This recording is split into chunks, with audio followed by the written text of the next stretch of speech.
that Atlanta Falcons radio show. So get up, get out, and get something. Get in the zone. We live on the DT. Tune in, cause we about to blow like TNT. Falcons Central Radio show. Gonna be berserk, you heard. We ain't even tripping, catching y'all slipping. What's good, man? On the Pro Football Central Radio Network, hosted by Aaron Freeman and Scott Carasik. What? This right here is a good present for you. Enjoy my presence like I was Santa Claus, man. Chillin', doing it. Welcome back to another edition of Falcons Central Radio. This is Scott Carasik, joined here again by Aaron Freeman. How's it going? And we've got a special guest today. We've got Patrick Kerney, who was with the Falcons for 7-8 years. I'm trying to count in my head, but welcome, Patrick. Yeah, thanks for having me on. Thanks for coming on. So what kind of expectations, just kind of jumping right into it, what kind of expectations do you have for this year's team? It's kind of the same ones I always said I had when I was on the team, and that's to win a Super Bowl. I think those are the expectations Arthur Blank has set for the team, and frankly, they're pretty reasonable expectations given the talent level on this squad. It's an offense that's full of as much firepower as any offense in this league. Okay. Patrick, when you first came to Atlanta, you came the year after they went to the Super Bowl. And so, speaking of expectations, when you played for the Falcons, were you kind of expecting, this team was just in the Super Bowl, we're going to go to the Super Bowl every year? Yeah, it was funny, not only had they just gone to the Super Bowl, but my rookie year, the Super Bowl was in Atlanta. So, when I supposedly slipped in the first round to Atlanta at the 30th, people asked me if I was disappointed, and I said absolutely not. I'm going to a great team that was just in the Super Bowl and has a very good chance going back to the Super Bowl again in its home stadium. There have been plenty of Super Bowl winners that weren't expected to even be in the hunt that year. So, not only my rookie year, but every year I was in Atlanta, I expected to go to win the Super Bowl, and sadly never did, and only really came close once. But I think any player that enters the season not expecting to win the Super Bowl is, I don't think he's in the right frame of mind. I can definitely agree with that one. So speaking of talented teams, the 2014 was pretty good, but that 06 defensive line where it was you, John Abraham, Grady Jackson, and Rod Coleman, was that something that was possibly going to entice you to come back in 2007, or how'd that whole situation go down? It was definitely enticing to come back and play with that group. Unfortunately, you pay as much as you have to acquire an amazing player like John Abraham. It hurts your cap space, and the offer that the Falcons put on the table, my representatives and I discussed it, and just felt like it wasn't going to be competitive to what was available on the open market. And as hard as it was to leave a city and an organization that was so great to me for 8 years, it just, from a professional decision, it was the right thing to do. Speaking of your departure, you went to Seattle in 2007, and you had a Pro Bowl year. I think you made All-Pro that year. I think you were one of the top 2 or 3 guys in the league with sacks that year. Were you partially motivated by showing the Falcons that they made a huge mistake by letting you go? No, not at all. Like I said, I certainly didn't have any angst towards an organization in a city that was awesome to me and compensated me well for the work I did. It was really about just holding myself to the standard that I always held myself to, and expecting excellence, just like I expected to win the Super Bowl every year. I expected excellence out of myself, every season and every down, and knowing very well that it wasn't going to happen, but always expecting that and holding myself to that standard. I can definitely understand that. So, quick question: going into how the fans viewed you, you were always a fan favorite in Atlanta. A lot of it had to do with your Hulk pose that you would do right after sacking a quarterback. How did that come about? It's kind of funny. I've pictures from when I was a little kid running around, flexing like that.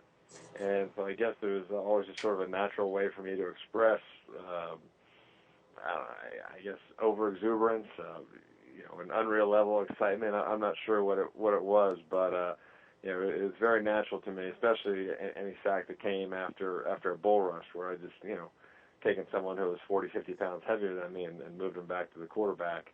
At that time when the fans go berserk and, it's a big play and a big game, it's a level of emotion that is, outside of watching the birth of my daughter, is unparalleled in this world.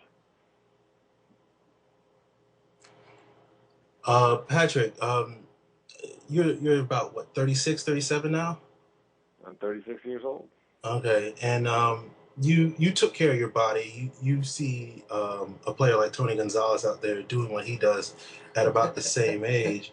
And do you ever just like, I could do that, bring me in on third downs, I could come back today and be that situational guy. You ever think about that? I never watched Tony Gonzalez and think that I could do that. What he does is amazing, and there's a reason he'll be in Canton 5 years after he retires. But I certainly don't fool myself into thinking I could perform in the NFL anymore. I now weigh 235 pounds, and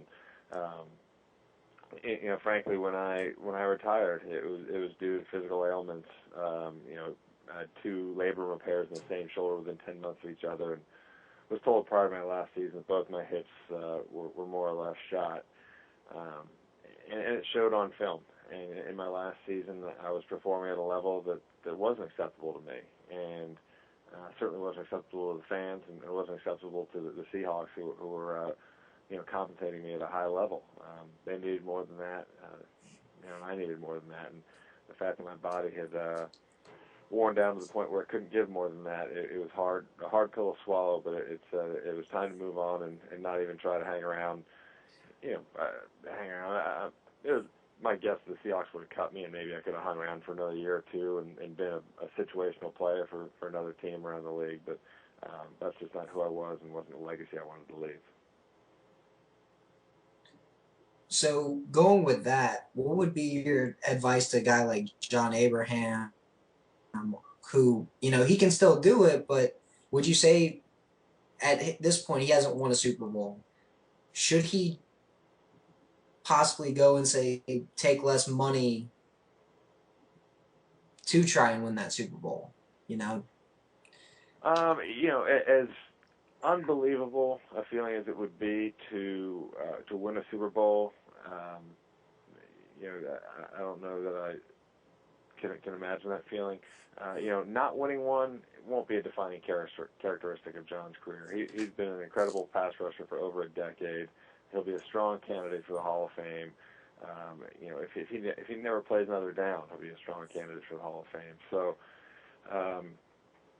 it becomes a personal decision.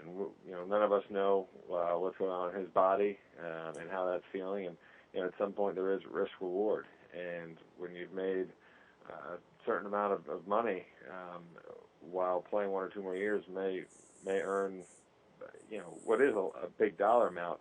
It may not be a big percentage amount to what he's accumulated over his career, and maybe not worth the physical risk anymore. Okay. You did play for the Seahawks, and as I'm sure you're aware, the Falcons did beat the Seahawks in the playoffs last year in a very tight, closely contested game. And I guess many people are expecting the Falcons and the Seahawks, among other teams, to be right in the thick of the NFC race. Do you have any sort of expectations if the Falcons and Seahawks should meet again in the playoffs? if the result would be any different than it was last year? Yeah, I expect it to be the exact same level of competition for sure. It's two great teams, and gosh, I think it was very evident from that game that either team was worthy of advancing the playoffs, and it happened to be the Falcons. And I was in a no-lose situation because a team that I loved was going to advance. I know it was hard for a lot of my mates in Seattle to fall off that emotional cliff, but at the same time, I was proud of the Falcons and happy to see them advance. I can definitely agree with that. The better team won, So early in your career, you got to play with guys like Jesse Tuggle, Keith Brooking. Actually, most of your career you played with Keith Brooking. Yeah. How was that dynamic between you and Keith and, Jerron Bolden and Ray Buchanan and all these guys that were part of that 98 team? Yeah, Keith, I can't say enough positive things about. I don't know if he'd say the same about me, but he definitely pushed me to make me better. I always felt like whether it was on the practice field, in pursuit of the ball, he and I were always racing to beat the other one there. When it was in the weight room, the other one was trying to outlift the other. When it was in conditioning, we were trying to outrun each other. And I think it was very very apparent, sort of with the phrase that as iron sharpens iron, one man sharpens another. And Keith and I were two very competitive people and always trying to outdo each other. And I think it made us both better players and made us a better team for the time that we were together. Certainly playing with a guy like Jesse Tuggle was awesome. He's a legend in Atlanta and always will be. Having a guy like Chuck Smith to learn from. He was undoubtedly my mentor my first year in Atlanta, and he understood that the passing of the torch was about to happen when I was drafted and didn't bear any resentment. He was also very grateful to the city of Atlanta and the Falcons for what they'd done to him, and I wanted to make sure that the strong legacy of pass rushers that had come through Atlanta, from Jumpy Gathers to Clay Matthews to himself, he wanted to make sure it rolled along strong, and it certainly did. I think with the 58 sacks I put up for the Falcons, and right on to John Abraham, who put up a lot more. And as I emailed O.C. Umenyiora when he signed with Atlanta, that it's on him now to continue that strong streak of pass rushers in Atlanta. Okay. Yeah, you just spoke about playing with some great defensive line. It always seemed like the Falcons' defensive line was the strength of their defense whenever you were around with guys like yourself and Brady Smith and Travis Hall and Ed Jasper. What do you think of the Falcons' current defensive line now that Abraham's gone and, as you mentioned, OC's there, and another guy that you played with, Jonathan Babineau? You think it's one of the strengths of their team? Well, undoubtedly the strength of the team is their skill players, particularly between Matt Ryan and the receiving unit, including Tony in that receiving unit, of course. That's clearly the strength of this team, and you put that group on just about any team in the NFL, and that would be the strength of the team. That said, OC is he's still a very tough guy to block. When he knows that team has to pass, he's hard to deal with. I look at Perry Jerry, and he's been a consistent performer for the Falcons, and then I look at Babineau, who I was able to play with, and Babs. He has a really great natural ability to keep low pad level and still keep balanced, and is technically sound and has shown up a lot for the Falcons because of that. So there are playmakers up front. Other guys who haven't been as prolific as John Abraham, such as Corey Bierman. He needs to step up and maybe share that pass rushing load with OC and draw some protection his way. And I think he has the speed and athleticism to do so. It's just a matter of continuing to improve and work at it.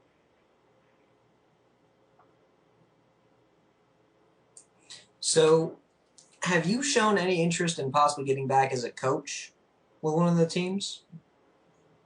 I have not. Only because it's as much as I absolutely love football and love the defensive line and love the technique behind it, and I could talk to you all day and all night about it. It's not a lifestyle that I want for myself and my family after I play.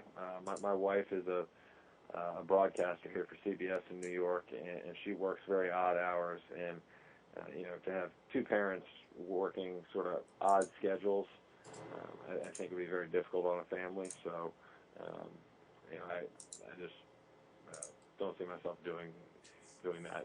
I do volunteer coach the 7th grade football team here locally, and I have a great time with that, and it's about as much as I need. So it sounds like money isn't a problem. You did make a lot of money over the course of your NFL career. What kind of we hear a lot about NFL players growing broke and filing for bankruptcy not long after their NFL careers. What sort of obstacles or situations did you have to overcome to try to be smart with your money? Well, it's funny you bring that up. That is exactly what I'm sort of dedicating my next career to. When I retired, I went and received my MBA from Columbia Business School here in New York City, and set on creating a financial education program, starting with NFL players and moving on hopefully to other major sports to help their professional athletic careers be as beneficial for them as mine was for me. Because certainly I was lucky in that early on I understood that making it to the NFL is a winning lottery ticket, and that if you're just conservative and you just hit singles and doubles, the rest of your investing career with that money, you should be fine. You should be able to live a nice lifestyle. You certainly won't be Bill Gates, but you should never want for house or home or food on the table or opportunities for your children. So it's tough. Guys get into unsustainable lifestyles, which is a shame. And the peer pressure guys get wrapped up in that, and everyone's wanting to outdo the other. And I think it's hard if you're not secure in what you value. You'll just keep escalating your lifestyle, and before you know it, you're in what I dub the financial death spiral, where all of a sudden you have so little money that you have to start chasing higher investment risk, which leads to negative returns, which equals less money, which means you need to chase even higher investment risks, and so on and so forth until there's an article on you about declaring bankruptcy 2 years after you retire. So you're saying it's basically a vicious cycle. It's what I've dubbed the financial death spiral, which is a cycle. And there's certainly some tough situations, and as I've gone around and presented to teams and individuals, you're presented with situations that you don't want to wish on anybody, where people that these players have loved and trusted their whole lives, try to take advantage of them, and end up, just being a real negative aspect of their lives. And the people that feel like when an athlete gets drafted, it's not as if the athlete made it; it's as if this whole network of leeches made it. It's a real shame, and they guilt the athlete into feeling like they're indebted to everybody who ever shook their hand and smiled at them. And the athletes need to empower themselves, one, to understand that you better learn to say no, and to those who you really do care about and you do want to help, and that's okay. Make sure you do so at a sustainable level, so you can make their life a little bit better for a long time, rather than a lot better for a short time. I think if you do the latter, you find yourself sitting next to each other back in the poorhouse 2 years after you're done with the game. Kind of like what Shaq's mom basically told him. He bought his mom a house and a car, and then she was like, "Hey, stop. I'm good. Yeah. Save your money. Finish your education. Do all this." So. Yeah, and that's it's amazing. She's an amazing woman for doing such a thing, because we all love Christmas morning, and when gifts start piling in, it's a real enjoyable thing, and you really have to applaud a woman like that who, while she's appreciative of what her son is doing for her, she also says, pay it forward, don't pay it back, and make sure you're taking care of yourself and your family, and providing opportunities for your children that I wasn't able to afford for you.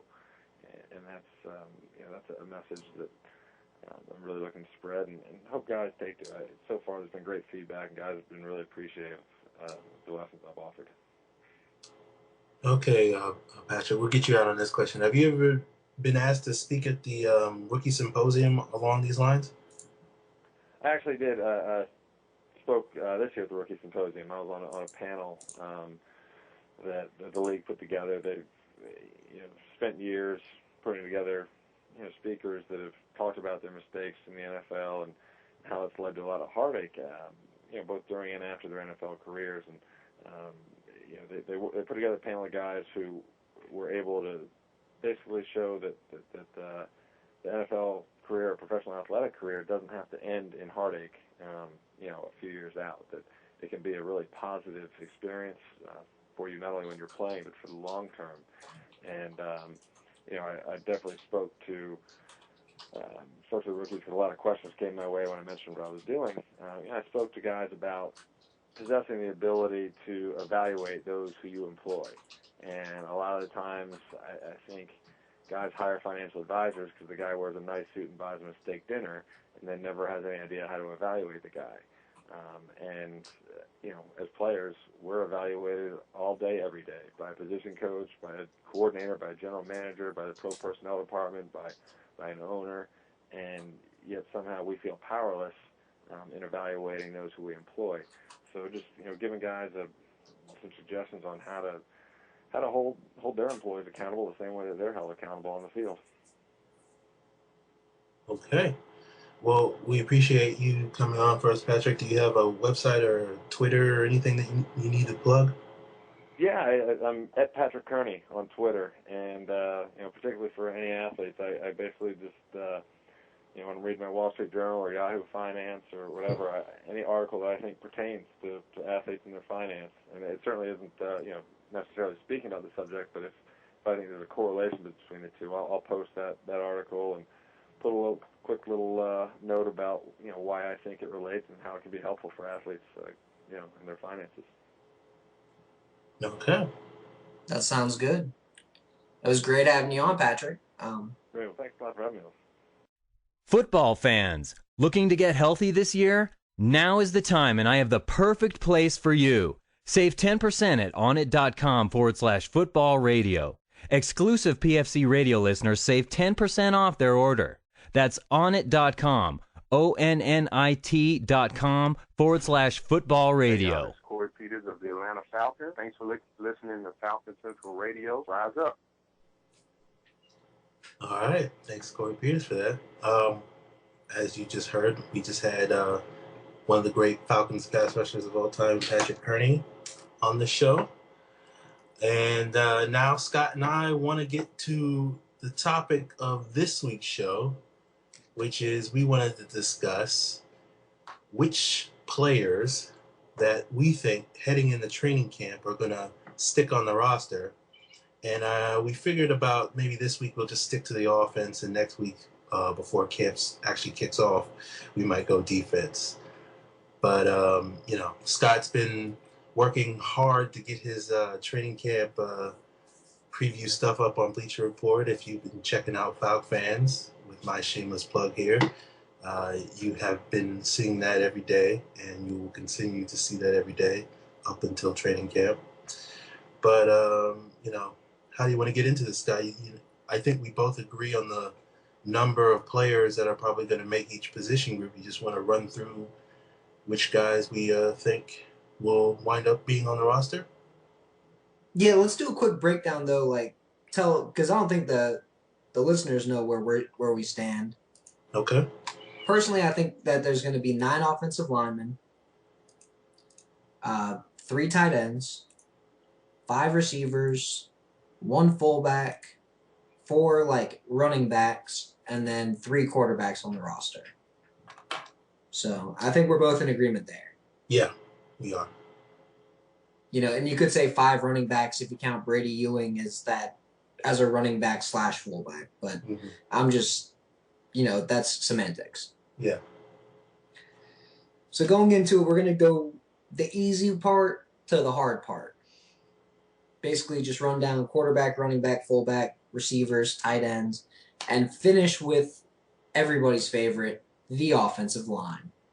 Because who doesn't love some big, nasty players? Yeah. So let's kick it off. Quarterbacks. Matt Ryan, of course. Dominique Davis. You know, he looked awesome last year in the preseason.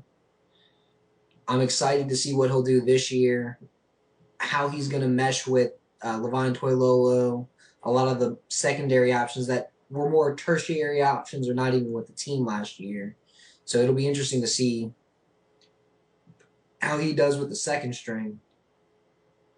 And then you got Sean Renfree and Seth Doggy. I'm going to mess up his name. I think it's Daggy. Daggy, Dog, Yeah. Daggy, Doggy, whatever. But anyway, I think you're going to see those two battle it out for that third quarterback spot, and the loser may even get a spot on the practice squad. Like, there may be that much love for these quarterbacks. If I had to pick one of the two, I think it's going to be Sean Renfree over Daggy. Okay. Yeah. Well, it's pretty boring, but I think the same three guys. I am very interested to see, what improvements Dominique Davis has this summer. I do think Renfree's looking pretty good over Daggy, simply because, I think the Falcons are big believers in, drafting guys and developing their own guys. And even if that means, Renfree's just going to hold a clipboard all season and not play a single snap, I don't think the Falcons have a problem with that. And they'll try to develop him in the future so that, down the road, he may be pushing Davis for the number 2 spot. I'll definitely agree with that one. Now, looking at the fullbacks, because I think we might have a little bit of an argument at running back, but looking at the fullbacks, you got Brady Ewing, who 5th round pick, 2012, probably was going to start last year until he got hurt.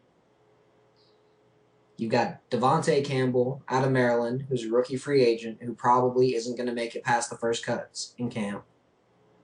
And then you've got Patrick DeMarco, who I don't know if he's going to make the roster or if he's going to, if he makes the roster, he's got to beat Ewing for the spot. So I don't see it happening.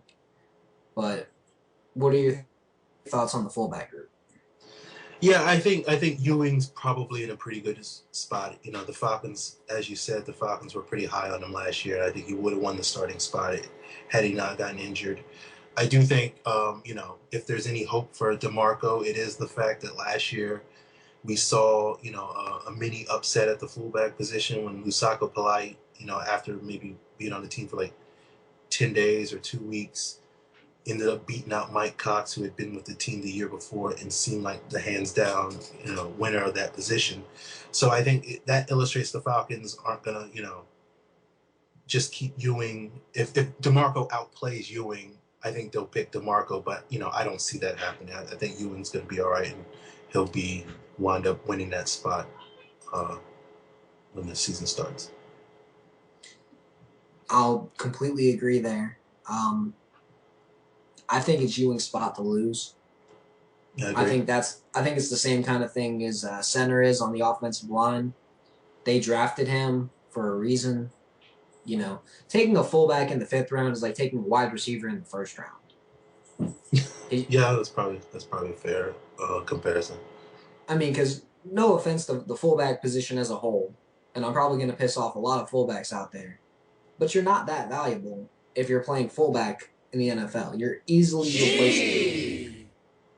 You're easily replaceable with an undrafted free agent or a street free agent. It's just how it works. Yeah, on the totem pole of positions in the NFL, long snapper is probably the lowest, then probably punter, then kicker, then fullback, and then maybe guard or something like that. I think you're not giving guard enough credit. I think guard is more important in some cases than center is. I would agree with you, but then I think you look around the league and you see a lot of teams are just plugging and playing with just any old body at guard. I think I would say if it was up to me, I think guard is probably undervalued as a whole league wide. But I think you just look around the league and a lot of these starting guards that some teams have are just kind of like, really. So.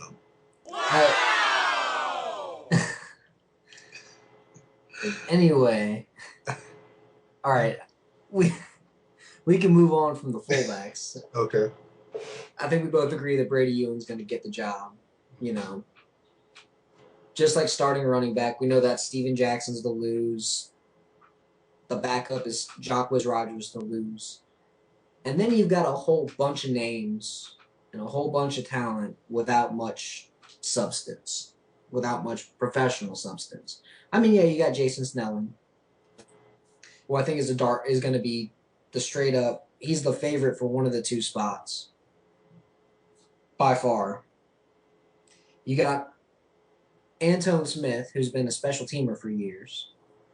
You got Donald Russell, who played locally at Georgia State. Josh Vaughn, who played at Richmond and has been floundering in the NFL because he's not that good. He probably is going to get cut in the first round of cuts this year. I don't think he's that good. Just not a fan of his play. And then you got one of my personal favorites, Ronnie Wingo. Okay.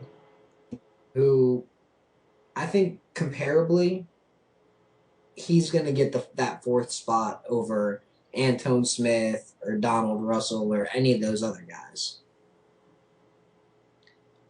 Okay. And I think we've talked about that a little bit before, so maybe you can explain to the listeners who may not have heard that a little later. I personally think Antone Smith is probably his job to lose. I think most people would agree that that fourth running back spot really is a special team spot. I think Antone Smith has proven he can be a productive player in that regard. I think Josh Vaughn has a little bit better shot simply because of special teams. He was pretty productive, on special teams when he was with Carolina in 2011. I agree with you as a running back. He isn't particularly special. But I think with Wingo, I don't disagree with you about Wingo's probably has the most upside out of all those guys. I just think, with players like that, and traditionally, take for instance Antone Smith, his first year with the team I think was 2009. He spent the year on the practice squad, and then the next year he actually wound up making the team. I think the Falcons may look more try to stash Wingo on the practice squad for a year, and then try to develop him next year. See, as much as I want to agree with that, I think Wingo is going to provide more value this year. And especially when you look at the contract that Antone Smith signed, it's not like he signed some big money contract where he's hard to cut. If you cut Antone Smith, it's another $30,000 onto the cap, but you lose his excess of salary, and the difference between his salary and Ronnie Wingo's is way more than $30,000. Mm-hmm. So, that's one of those, you're gaining money by cutting them either way. That being said, Ronnie Wingo is a bigger, stronger, more talented as running back and receiver than Smith is in general. Because Smith, I don't think he's good at running back or receiver, period. I think every time they throw him out there, he has like one good run, and then he gets stuffed behind the line every other play. And this is in the preseason versus the fourth stringers. Okay. So, Ronnie Wingo, he wasn't given a fair shake at Arkansas because he was, too tall for running back at 6'2". Yet he was too big for a receiver, about 230, 240 pounds. He can play fullback. He can play running back. He's got good hands in the backfield because he played receiver. He can line up at receiver. He can run the ball. He's a beast. Early in his career at Arkansas, I compared him he wasn't Steven Jackson, but he was a very poor man's Steven Jackson.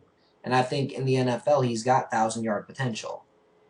And I think he's got 200-yard receiving potential if he won a starting spot. I don't think it's that out of the question long-term to see him compete for one. I think his special teams is where he's going to make his bones, though. Because a guy running down the field at 6'2", 230 pounds hitting you is going to deliver quite a wallop. Where a guy running at, 5'10", 205 like Anton Smith, that don't hurt as much. Ooh. Okay. Well, you heard it from all those people, so. All right. And with special teams, you got to get those blue hits, Ooh.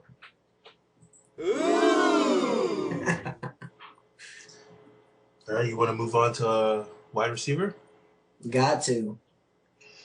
I think we might have a disagreement here. I think we both agree that Roddy White, Julio Jones locks. No real reason to elaborate there.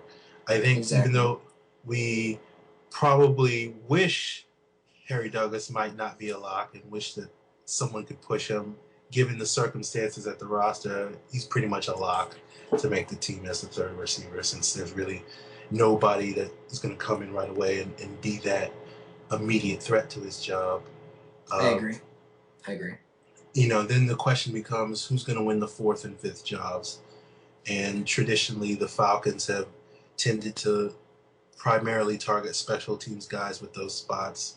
I guess the incumbents would be Drew Davis, who was the fourth receiver last year, Kevin Cohn, and Tim Toon, who was kept on the team last year at the end of this season. We have James Rodgers and Marcus Jackson from the practice squad. And then we have 3 undrafted rookies. I'm going off the top of my head, so I apologize if I'm... Three undrafted rookies. You got Martell Moore out of Northern Illinois. He's the reason why Jordan Lynch had any sort of passing ability last year. Okay. Sorry, I'm blunt, but I'm honest. And out of Fresno State, not the fighter Rashad Evans, but Rashad Evans, the slot receiver. Mm-hmm. He's more of a return guy, not exactly a receiver. And then you got Darius Johnson out of Southern Methodist, who, slot guy, works underneath, runs a 4.5. He reminds me of Harry Douglas before the knee injury. So I think if they do have a legitimate competition for the fourth and fifth spots, I've got Drew Davis and Tim Toon winning them. Okay. Just because I think Davis showed a lot last year that he's at least worth a roster spot.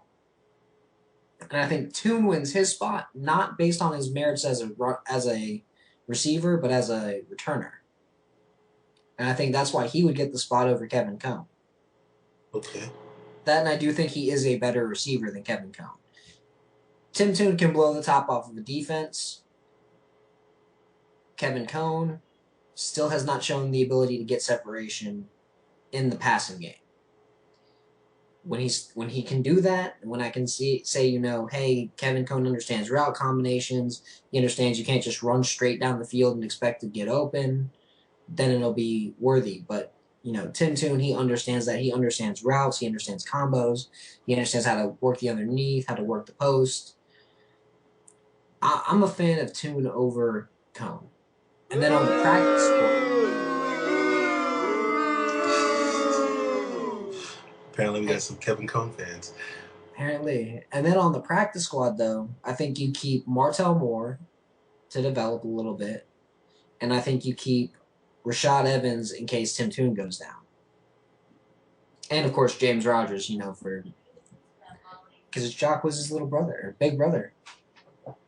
Okay. Yeah, I agree with you on Drew Davis being the fourth wide receiver. I think he showed flashes of ability, and I think with maybe another year, maybe 2 more years of development, he could be the guy that kind of pushes Harry Douglas in the slot, because I think that's sort of the kind of role that he's kind of destined to be if he does develop. For the fifth guy, I'm gonna go with Marcus Jackson. He was a guy I really liked last summer, in the preseason. I thought he was consistently getting open, consistently separating from coverage, against third string guys. I think this is the summer that, he starts to show a little bit more offensive ability, but also gets to showcase that he can get the job done on special teams. With Kevin Cohn, as you mentioned, I do think from a talent standpoint, he does have a lot of things you like. He has size, he has speed. He's one of those Georgia Tech receivers where he basically played in offense was go deep and we'll throw you the ball. I think it's now his third summer with the team, and if he's going to make that leap, it's going to have to be this summer. You can't,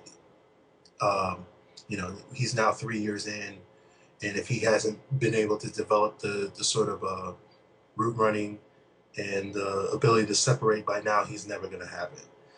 I do like Martell Moore. I like all three of our undrafted rookies. I agree with you. Evans and Johnson potentially could impact on special teams.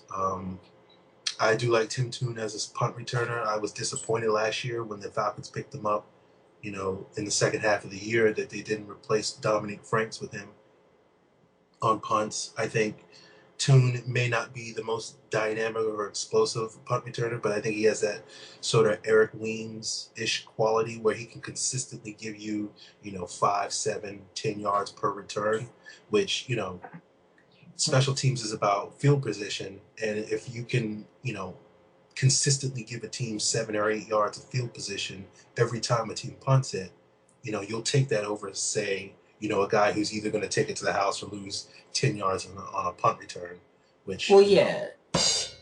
I mean, you're going to have some guys who are going to be, 5 yards, 5 yards, 5 yards, touchdown. But I think the reason why we liked Weems was because he could go 15, 20, 15, 20, 5, 5, 5, 30, 15, 20 on average. He was doing returns like that. That's a big reason why Weems is fun to watch. Mm-hmm. So...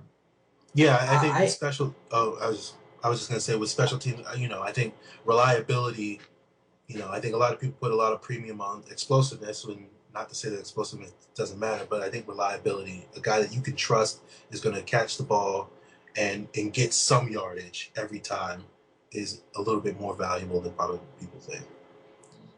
I'll put it this way. An offense would much rather start at the 50 every time than have you take it back to the house and start at their own 70 every time. Especially, that exposes the defense, too. It hurts the defense. So, I mean, when it comes to that, they are going to look... that's why I think Tim Toon was going to get the job, is because he never took one back in the preseason, but he was getting 15, 20, 8, 12, 15, 20, here or there, that kind of stuff. He was chunking his yardage up. He wasn't just magically losing 10 yards and then magically getting a touchdown to make up for his average. So I agree. It wasn't risk reward. Exactly. It was the difference between Warrick Dunn and Michael Turner at running back, if you will. Hey. I love both players as a running back, but it's just two completely different styles. Turner was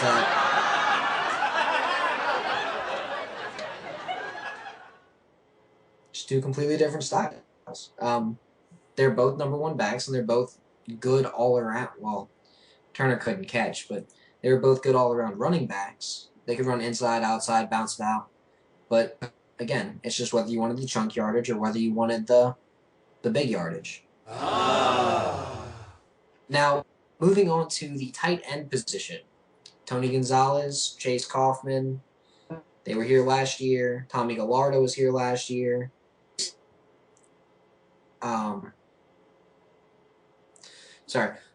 Tony Gonzalez, bring him back, make sure that he's with the team, make sure he's the starter, no questions. Chase Kaufman, he's going to be competing with Levine Toilolo, Tommy Gallardo, who won the blocking job last year. Those three, I think, are the competition for the number 2 spot. And then you got a couple guys who are just awful.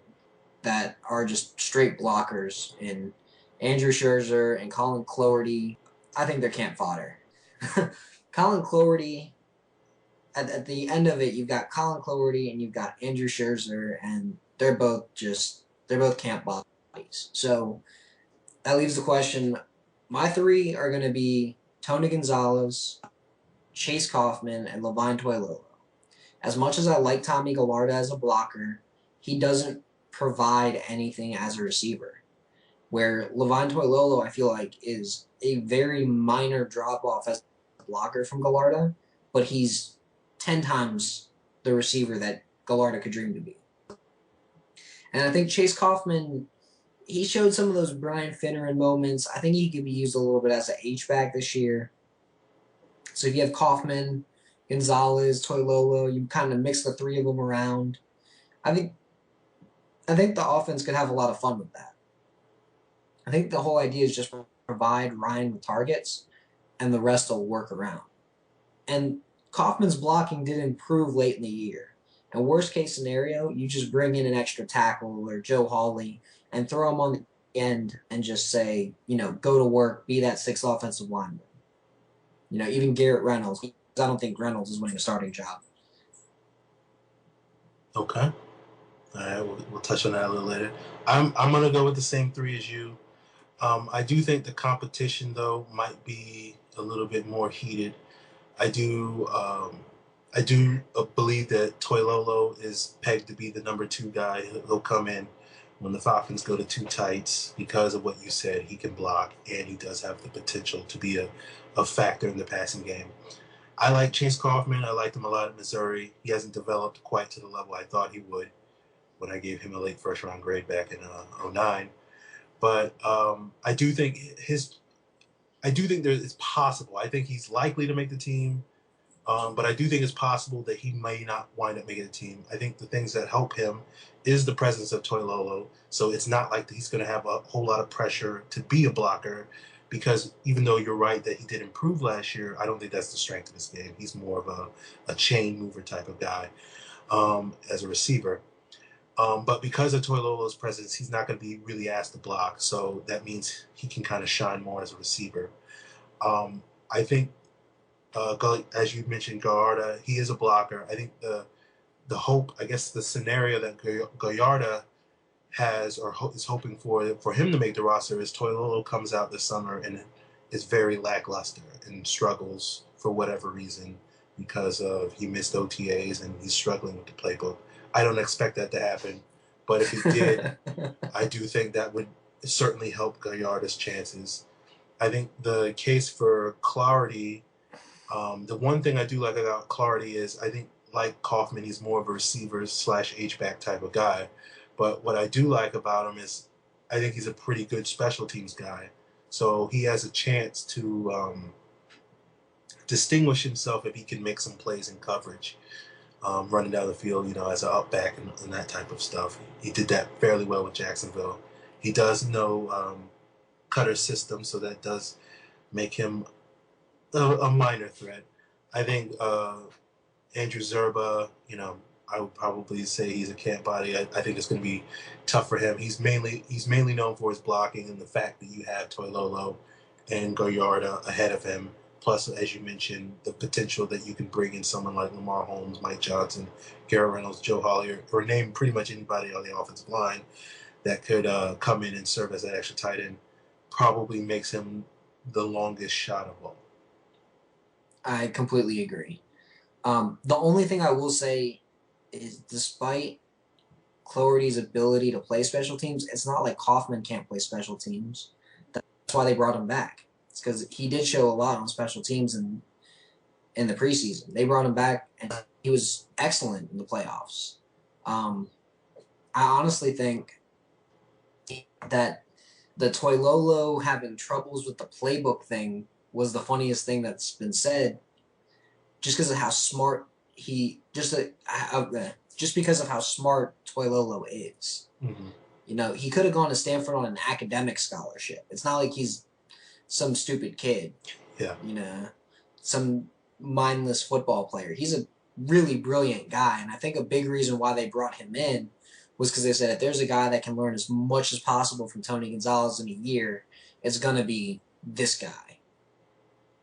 So, Toilolo, Kaufman, I think Kaufman is starting to, the playoffs, he was showing flashes of just getting wide open, but because he was the fifth option in the offense when he was on the field, the fifth option in the passing game, because it's Roddy White, and then Julio Jones, and then Tony Gonzalez, and then Harry Douglas, and now we hit Chase Kaufman as the fifth receiver.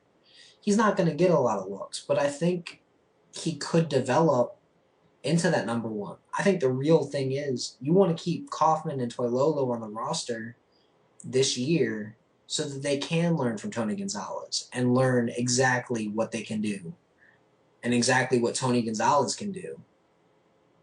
Because I feel like if there's two guys out there that have the same kind of build, the same kind of speed, the same kind of ability that Gonzalez has now, it's Kaufman. It's Kaufman and Toilolo. Okay. Yeah, I do think, the scenarios that played out probably aren't going to happen. I think they're all long shots. I do think Kaufman is helped by the fact that Toilolo did miss time in OTAs, and Gonzalez, basically was hanging out at home, because he's Tony Gonzalez, he can do whatever he wants. And so that afforded Kaufman the opportunity to work with the first team, which certainly should help his chances of making the roster, because if he's catching passes from Matt Ryan, for a week or two in every practice, then that means that if he has to be inserted into the game for whatever reason, Matt Ryan's not going to lack confidence in him that he would say may lack in, insert third string tight end. Zerba. That he would just, he's never thrown to that guy. He doesn't know where the ball needs to be placed for him to catch the ball. Basically, it's like, Matt Ryan throwing to Joe Hawley. Same results. Exactly. Love Joe Hawley as a player, but I'm with you there, man. I don't think you don't want him catching passes at all. You don't want the ball in his hands unless he's a center. Pretty much. Yeah. I'm with you there. And another thing that would be cool if we're right and Tony Gonzalez, Chase Kaufman, and Levine Toilolo do make the roster, Tony Gonzalez at 6'5" will be the shortest of the three tight ends on the roster. Yeah, that's true. You're right. Because Kaufman's 6'6" and Toilolo's 6'8", and Mike Ryan talks about having these 11-foot targets where you can throw the ball 11 feet in the air, and these guys can just go up and get it. Mm-hmm. You've got that in Kaufman and Toilolo, especially Toilolo. Mm-hmm. Hell, you got a basketball team right there. Pretty much. Levine at center, Tony at power forward, Kaufman at the 3, Julio at 2, and Roddy at the 1. Everybody's happy.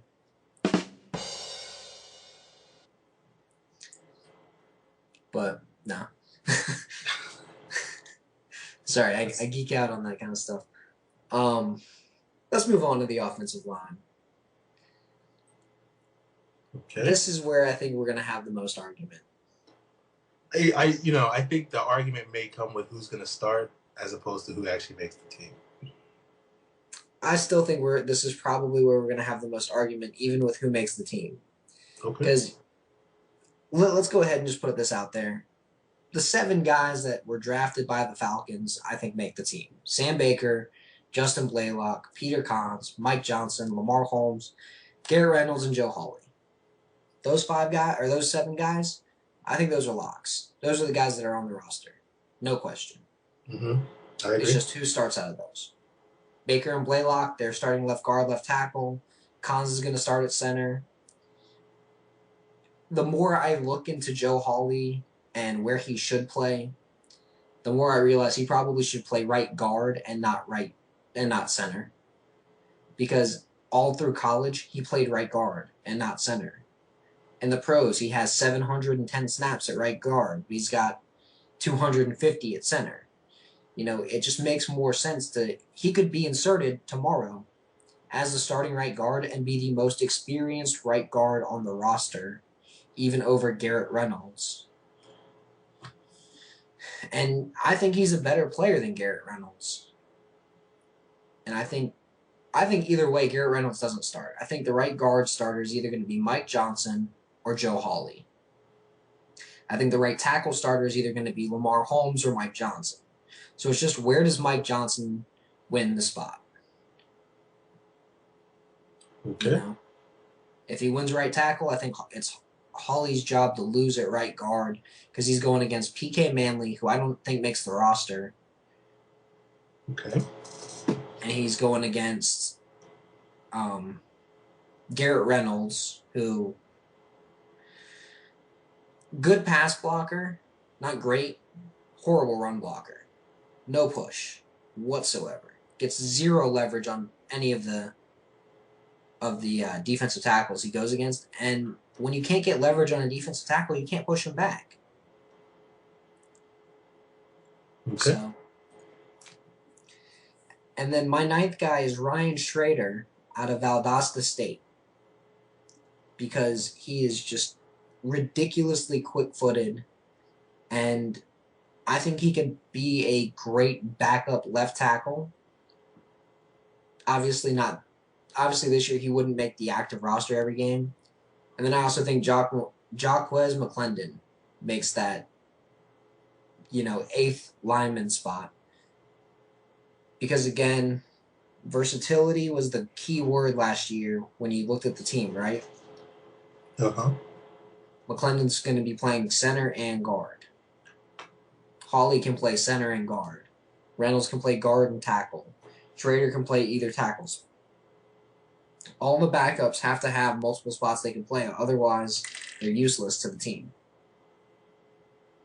But I think Harlan Gunn, PK Manley, I think they fail. I think they don't make the team. Matt Smith, I think, is a camp body at center. I think Taron Jones, he's going to make the practice squad, but I don't think he makes the active roster. He's a monster, but he's not even close to technically an NFL player yet. Physically, strength, speed, quickness, punch, he's got it. But technically, he's rougher than Lamar Holmes was last year. Okay. You know what? We don't have a whole lot of disagreement. I think, I'll start off by saying I do think Reynolds will win the right guard spot. Most of what you said, I don't really disagree with, but for some reason the Falcons seem to really like Garrett Reynolds, and he's started both the last 2 years. Injuries and poor play have cost him his job. Maybe they figure third time's a charm. I don't know. But, I do think he'll wind up winning that job. I think Hawley will probably settle in as the swing guard. I think right tackle is going to be pretty contested with Johnson and Holmes. I think Johnson's, been working with the first team throughout OTAs in the spring.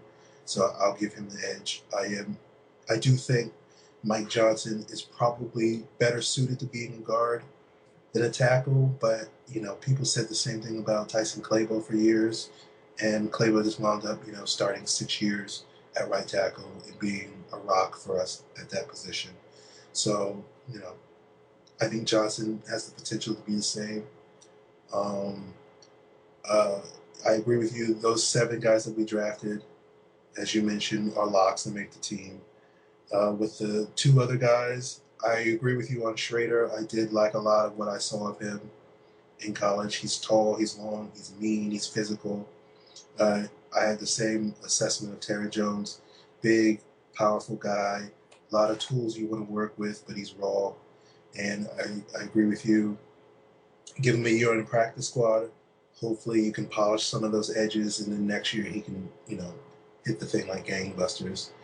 That competition for that, 8th spot, as you referred to it, at the guard, you picked McClendon. I'm going to go with PK Manley.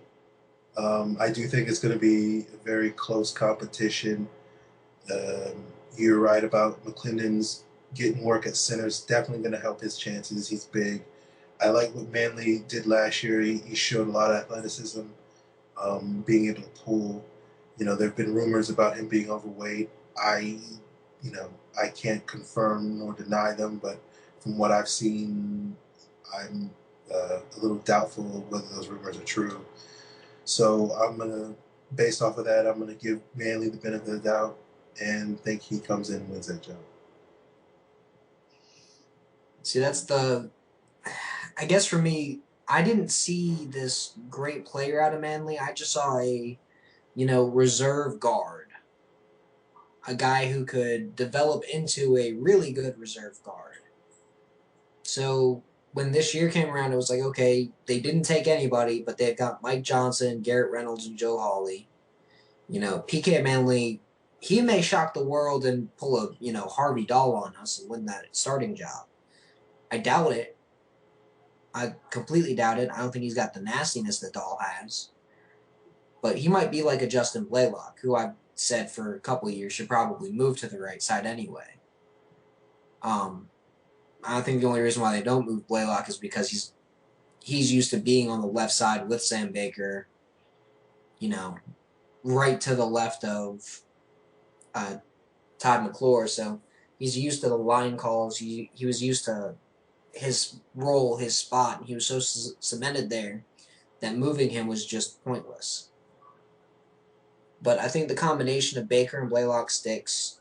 And I think with a guy like PK Manley, if he does develop, he could spend part of this year on the practice squad developing. But I don't know if he's still fully eligible for it. Okay. I do know he wasn't active in pretty much any game last year. And he was only on the game roster for, I want to say, 15 of the 16 games, so he might still have his practice squad eligibility. Yeah, I think you're right. Yeah, I don't remember him being, because it's like you got to play like 10 games or something like that. It's 8 games, I think, but you got to play in 8 games. You got to actually be on or you can be on the 53-man roster for the entire season.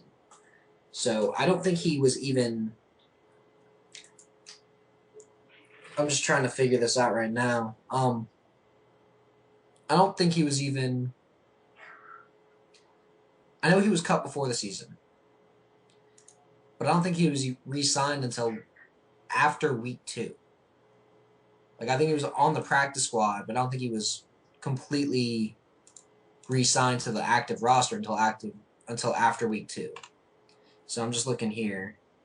Signed Manley to the practice squad. Now, it wasn't until November that they brought him up from the practice squad. Okay. So he still got his eligibility. All right. And then McClendon was on the practice squad. Cone. I'm just trying to see who else might actually have some practice squad eligibility. But no, Harlan Gunn was a guy who was brought in. Tim Toon still has that eligibility, right? Because he didn't get brought up till like November, right? Tim Toon's like a 5th-year player. But has he ever played in a game? I want to say he's played in a couple games. Okay. I don't know. I know he's more than played out his practice squad eligibility because he was a returner for a couple of years. But maybe I'm wrong. Game logs. I thought he was with Detroit for a couple of years, but they never played him. But they never played him, but he always made the roster. He just was never active on game day. Yeah, he always made the roster. By just being on the roster for a full season, you lose practice squad eligibility. Okay. And it says that he's got 2 years of experience. If you've got 2 years of experience, you don't have that ability either. So, there you go. All right.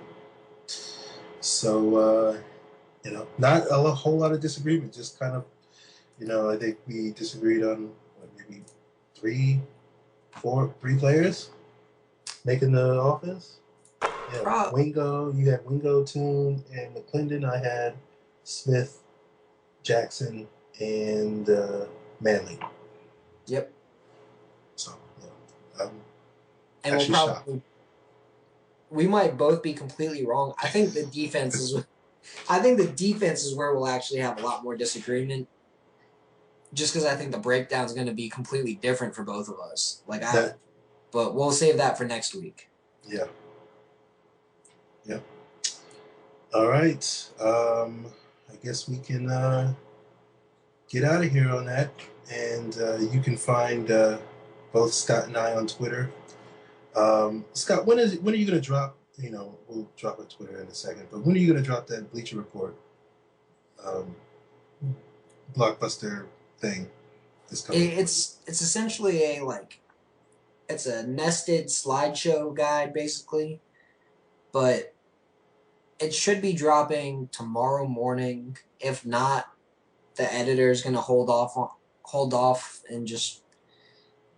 They haven't told us when they're dropping it. They told us that we have to have it all sent in unpublished to the editor tomorrow morning. So I don't know when exactly it's supposed to be dropping on the site. Okay. I just know I've got one slideshow left to cut, and I'm good. So that's what my night's going to be. All right. Well, Scott's at Scott Carasik on Twitter. I'm at FalcFans. I've been posting, articles on FalcFans.com pretty much every day this week, and will continue for at least another week about different camp competition and battles, and I'm looking at breaking down all 13 of the Falcons' opponents coming up and seeing what kind of battles they're going to have in camp if people want to pay attention to that. And, that's basically it for this week's show. This has been a presentation of the Pro Football Central Network. For news, blogs, highlights, and more, log on to ProFootballCentral.com.